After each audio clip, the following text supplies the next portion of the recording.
साथ ही summer contingency के अंतर्गत मार्च जुलाई 2025 तक अतिरिक्त संसाधन उपलब्ध कराने के लिए 182 करोड़ रुपए का प्रावधान करना भी प्रस्तावित है। प्रदेश के कोने कोने तक पेयजल की योजनाओं का समुचित संचालन सुनिश्चित करने की दृष्टि से केंद्र के बजट में जेजीएम हेतु उल्लेखित ओएनएम पॉलिसी की तर्ज पर राज्य के लिए पॉलिसी बनाए जाने के साथ ही तकनीकी अधिकारियों कर्मचारियों का संविदा कार्ड बनाते हुए 1050 पद सृजित किए जाने की मैं घोषणा करती हूँ।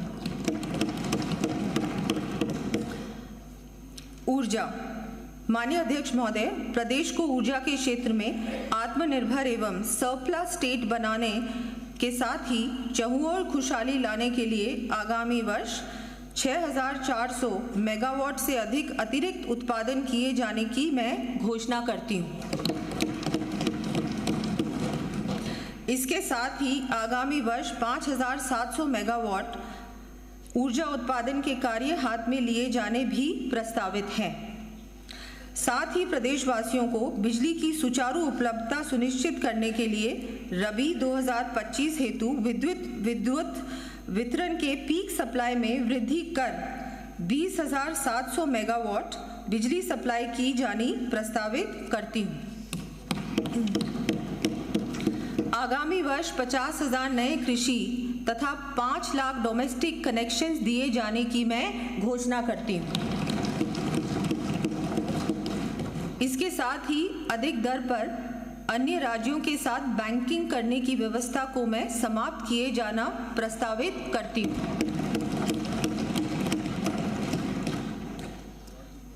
माननीय सदस्यों को जानकर प्रसन्नता होगी कि हमारे प्रदेश को अक्षय ऊर्जा के क्षेत्र में और आगे ले जाने के लिए माननीय मुख्यमंत्री श्री भजनलाल शर्मा जी के विशेष प्रयासों से निजी क्षेत्र के माध्यम से आगामी वर्ष 10 गीगावाट ऊर्जा का उत्पादन प्रारंभ करने तथा 10 ही गीगावाट के ऊर्जा संयंत्रों की स्थापना का कार्य हाथ में लिया जाना भी प्रस्तावित है।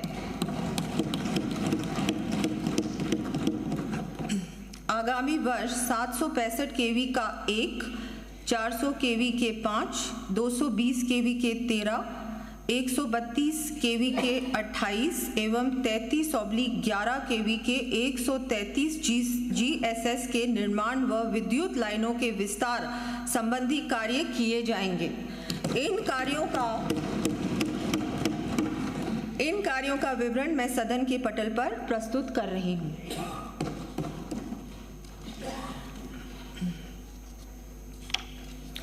हमारा ध्येय निःशुल्क घरेलू बिजली योजना में लाभार्थी परिवारों को और अधिक लाभ देने के साथ ही प्रदेश पर सतत रूप से आने वाले वित्तीय भार पर नियंत्रण करना भी है।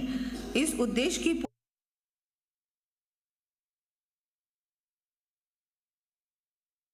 पूर्ति के लिए माननीय प्रधानमंत्री जी द्वारा लागू की गई महत्वाकांक्षी योजना पीएम सूर्य घर मुफ्त बिजली योजना को लेवरेज कर मुख्यमंत्री निःशुल्क बिजली योजना के लाभान्वित परिवारों को चरणबद्ध रूप से निःशुल्क सोलर प्लांट्स लगाते हुए 100 यूनिट से बढ़ाते हुए 150 यूनिट्स बिजली प्रति माह निःशुल्क उपलब्ध कराने की घोषणा करती हूँ।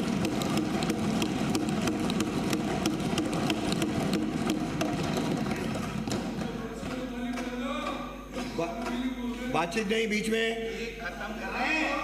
हाँ बैठिए। माननीय सदस्य नो भाई, दोनों ओर से कोई नहीं बोलेगा। इस क्रम में जिन अल्प आय वर्ग के परिवारों के घरों पर सोलर प्लांट हेतु पर्याप्त स्थान उपलब्ध नहीं है, उनके लिए भी सामुदायिक सोलर प्लांट स्थापित किए जाने प्रस्तावित हैं। सड़क। हम सभी के प्रेरणा स्रोत देश के पूर्व प्रधानमंत्री भारत रत्न अटल बिहारी वाजपेयी जी का जन्म शताब्दी वर्ष देश उनके आदर्शों पर चलने का संकल्प लेकर मना रहा है। आज मैं माननीय सदस्यों को उनका वर्ष 2002 में कहा कथन याद दिलाना चाहूँगी। Today, when people talk of connectivity in cities, they mean digital connectivity, faster internet, email on mobile phones, etc. In contrast, in many villages, connectivity still means having a good all-weather road that will help the villagers to take their goods to the nearest market or take the patients in their midst to the nearest hospital.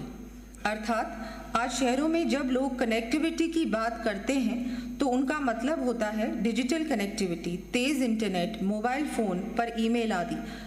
इसके विपरीत गाँव में connectivity का मतलब अभी भी अच्छी सड़कों से है, जो ग्रामीणों को उनके द्वारा बनाए गए उत्पादों को पास के बाजार में ले जाने तथा मरीजों को पास के अस्पताल में ले जाने में सहायक होती हैं। उक्त कथन की सामायिकता से आज भी हम सभी सहमत होंगे। इसी क्रम में आगामी वर्ष state highways, bypass roads, flyovers, elevated roads, ROBs व आरयूबीज, ब्रिजेस आदि के निर्माण, रिपेयर तथा उन्नयन के कार्य 5000 करोड़ से अधिक की लागत से हाथ में लिए जाने की मैं घोषणा करती हूँ। इन कार्यों की सूची मैं सदन के पटल पर प्रस्तुत कर रही हूँ।